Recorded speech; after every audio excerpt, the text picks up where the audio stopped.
Welcome to Adapt Pro, the podcast about staying sharp, adaptable, and ahead of change. I'm Katarina Audeman, a business and marketing student and creative storyteller, exploring how people build meaningful, resilient careers in a fast-changing world. Really excited. This is our first episode, and I have Dr. Chaya here today with me. Super excited. Also, this will be released on Halloween, so happy Halloween, everybody.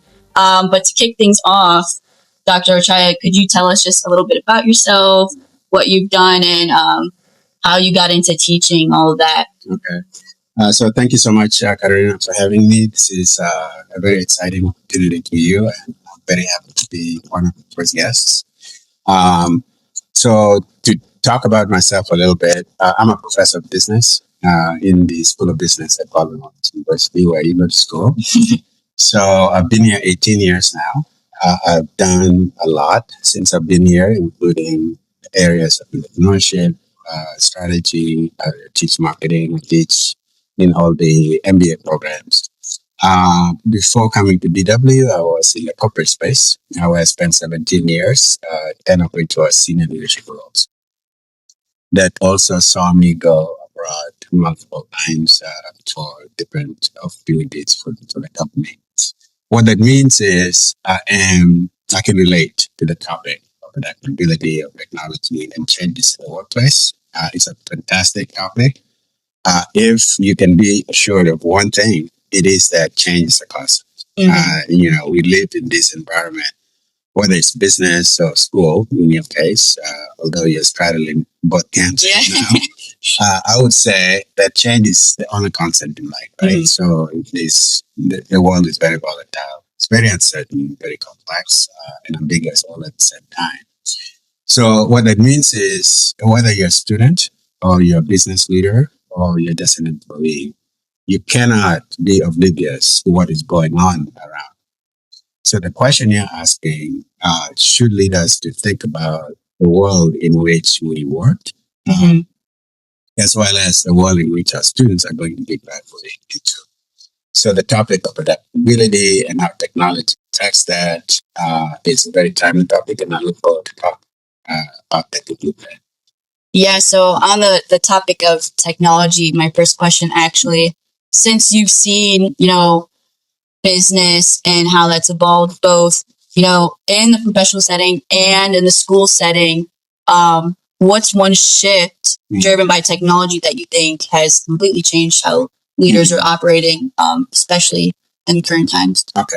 So another good question. So when you think of the changing workplace, a lot of it is driven by technology. People are working harder, they're working longer, they're doing more, they're getting burnt out, and they're changing jobs more often as a result of all of that.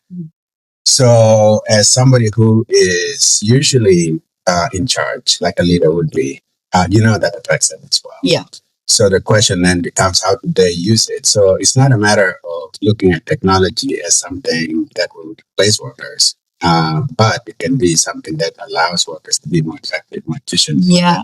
I was just at the Marketing AI conference, and a big phrase that they kept using was, human plus AI or human plus technology. Yes. So I think that's kind of what you're getting into. Exactly. And so when you think of it in those terms, where these conversations are happening in every conference you go to, in every classroom that you're in, or every facet of light, people are talking about AI replacing jobs. People are talking about technology taking over their lives. In fact, one of the concerns managers have is that employees, while they have access to technology, they can use it both for good, but also to reduce their time. This is not something they want. So the challenge is, how can leaders, managers, apply technology in such a way that they advance their mission without detracting, a capacity? Yeah. They are the younger generation. They've grown up with technology. In the workplace today, there's a mix of the baby boomers that are still there. I'll probably be there for a few more years, but at the same time, there's more and more of the Gen Zs that are getting in the workplace. So managers have to understand that these changes in demographics in the workplace is going to force them to look at how work gets done or where work gets done differently. So, for example, there's the idea of a digital team. In other words, they're not physically in proximity, but they're working all around the world, all around the country, or even locally, but not in the office. So technology is allowing for managers to manage, do their job without that physical presence that you're there. So if you are in the workplace talking about adapting technology, you have to adapt. The opportunity is there, which means you have to be ready to change. You be open to change. So I know we'll get into it a little bit later on. What that says is you can't be afraid of it. You have to be open to it. You have to be curious about it. You have to ask questions about it. Because that is what is going to be able to keep all the balls in the air. There's no way you can do what you want to do with the same methodology you've done it for the last 10 years. Absolutely. So yeah, everyone, says adaptability is key. I like that word a lot, hence the name of the podcast. But what do you think that actually looks like inside the company? Because it's not just going to be, younger professionals like me and Gen Z learning how to adapt to this technology. But like you said, maybe older generations, baby boomers, completely changing, how they structure their teams or their business models with this new technology and these new generations come in. What do you think? So first of all, if you step back and think about that word, adaptability, what does that mean? So for me, adaptability is actually becoming the new job security. If you cannot adapt, you cannot be secure in your job because of the changes as we talked about a minute ago. As the changes accelerate, you have to adapt faster, which means you have to be able to see the changes, understand the changes, understand what you need to do about those changes, and then do them and be right. Most of the time. It's not very easy to do. So when you think of the workplace, well, a lot of things have to change about the workplace in order for the changes to be effective, right? Because if you stick with the old way of doing things and there's a need for you to change, but you're not changing, guess who else is out there trying to get at what you're doing? Your competitors are trying to, beat you at your own game. If they're that faster than you lose. Your customers expect you to adapt so that you can service them and meet them where they're at. If you can't do that, you lose. Your collaborators, whether they're suppliers or even your own employees, if you don't give them the tool, they want to adapt, but they can't adapt because you don't give them the tools to adapt, you're going to lose them because they get frustrated. So lack of adaptability leads to burnout. People burn out. People can find that, their work is getting, to pile up. There's no opportunity to take things off your plate. That's not a recipe to success. So that's why, being adaptable is critical. So your question is, how do you become adaptable? Or how do you assume that ability? So I would say the most important thing is open-mindedness.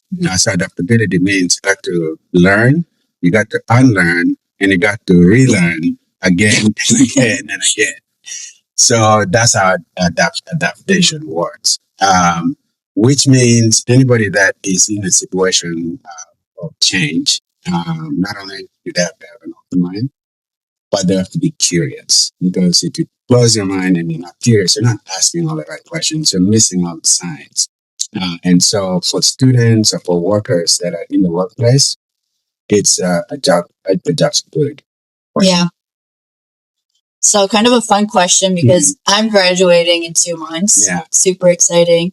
If you were graduating in, 2025, 2026, what would you be doing differently to stand out in today's job market? Because I know, a lot of my peers are worried about finding jobs. It's very competitive. Entry level is probably the most competitive it's ever been. It's really hard. So what are your And not only are you competing with your peers that are graduating at the same time, you're competing with people that are out of jobs right now, that are looking for jobs. And the advantage they have over you is that they've at least been in the workplace.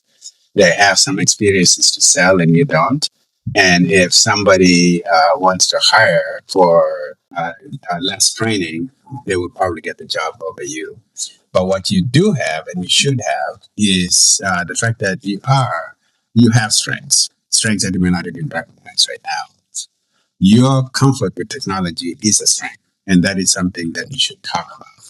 You haven't lived yet because you haven't had life experiences, but that to me is a positive. That means I don't have to untrain you on things that no longer work. You're coming in as a clean slate in my view, you're putty. I can mold you into what I want, right? Because you have all the tools. You just don't have the experience and the opportunity.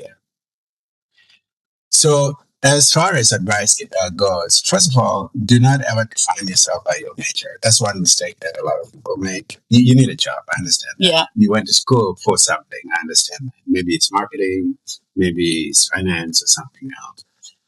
But those things are not who you are. It's just what you do, right? So you can be an accountant and still do other things and be successful. So if you define yourself by your major, by your job, that is the window or the perspective you have for your career, and that can be very limiting. Once you get into the workplace, you see all kinds of possibilities you didn't see before. Because now you're working with people in the marketing department, you're now working with people in operations. You go to customer visits and you see things that you only imagine or didn't imagine. So, as somebody who's young and trying to get into the workplace, it is fine to get into a company with your major, but then let the interest that you pick up and the excitement that you see of possibilities guide where you want to go. Yeah. I mentioned burnout a minute ago. Yeah. Burnout comes from you doing something you don't love doing, right? But that's the only thing you know how to do. So if you are able to do other things, yeah, there's some things you don't like doing, but you're good at it, so you can do it. But if you do what you love and find what you love to do, then you don't you're excited. It's not work. It's not. You don't look at it as work. It's just fun. You go to work and it's fun, and you come home and I don't care how bad a day you have. You come home and so I would suggest for anybody that's graduating right now, not only to be open to those types of opportunities, but also to seek experiences that give them the knowledge of what they like and what they don't like. And it can only be that through trial and error. I would also suggest that they learn to lead. You need to be seen as a leader because it's you get hired. I'm assuming as a hiring manager, I don't want you to just be capable of one thing. One skill set does not take you far. So now demonstrate your leadership. So how do you do that when you're a student? Well, for one, you can belong to clubs and be a leader in that club. You can lead projects in the class and show that you actually have those qualities. And you can put those things in your resume. Because somebody who's trying to hire you would probably look at that as positive. So that would be a couple of suggestions that I would make. I didn't have this written down to ask, but what's popping up in my head, we've seen this a lot, definitely after the pandemic. I think there is not a lack of skill. I think we have a lot of bright young people, but a lack of maybe confidence, a lack of voice. So what do you think could help kind of shift our youth to be a little bit more confident? Because I think a lot of our voices got really small after COVID. There's a little bit more anxiety now. So I think that definitely adds to that fear of graduating and entering the job market as well. Yeah, so two things. You are confident when you know you're competent. So demonstrating your competence is how you become confident. But if you have never had that opportunity, it's kind of hard to know if you should be confident or not. It's a vicious cycle. So that's one thing. The other thing is self-esteem. So, if you hunker down in COVID and you didn't have the opportunity to interact with people, we're social beings. If you take out that opportunity to be social with other people, you sort of forget how to do that, and then you're not confident because should I shake the hand or should I bow? Or so that becomes something that plays at the back of your mind. So you start to talk yourself down. It's like, well, maybe I send up a certain vibe, and then they don't like me. Well, why are you talking yourself out of the positivity that everybody else sees but you? So it's something in your mind, in your head, that's saying, well, all these negative thoughts is not reality. Mhm. So as a young person, you should just forget and don't care how other people I think like the word that comes to my mind is embarrassment. You're talking about how if we're going to adapt, part of it is unlearning. Yeah. Unlearn the word embarrassment. Yeah. Nobody cares as much as you do. So I think if you can like embrace your quirks or whatever it may be that is like telling you to hush down and not do things, I would say definitely unlearn that word because it's holding you back from like all these possibilities. And so it's easier said than done. I know. Because there's a little bird, or if you took a class with Param, you probably have heard of this chattering monkey. I have, yes. Yeah. So the chattering monkey is sitting on your shoulder, chattering away in your ears, telling you all the negative things that you should do or watching about. I think the reality is that is a survival skill, not a skill. It's something that evolved with us. Yeah. It's a mechanism to protect us from harm. So when you hear that voice that says, don't put yourself out there, don't push yourself too far, it is a protection mechanism. But to your point, I think you should forget and just kind of make sure you understand that there is no danger. You're not going to die from an experience. Although that's what your mind is telling you, if I do this, I'm going to die.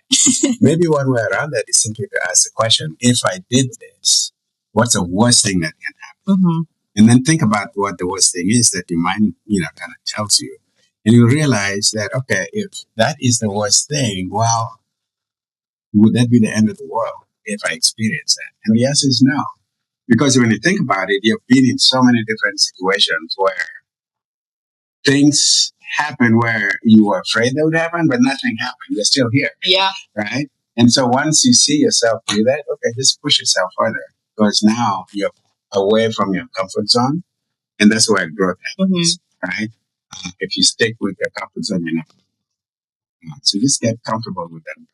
That's the best advice I can give. So we've talked a lot about, personal growth, things that we can do to be better at adapting, as well as what leaders can do.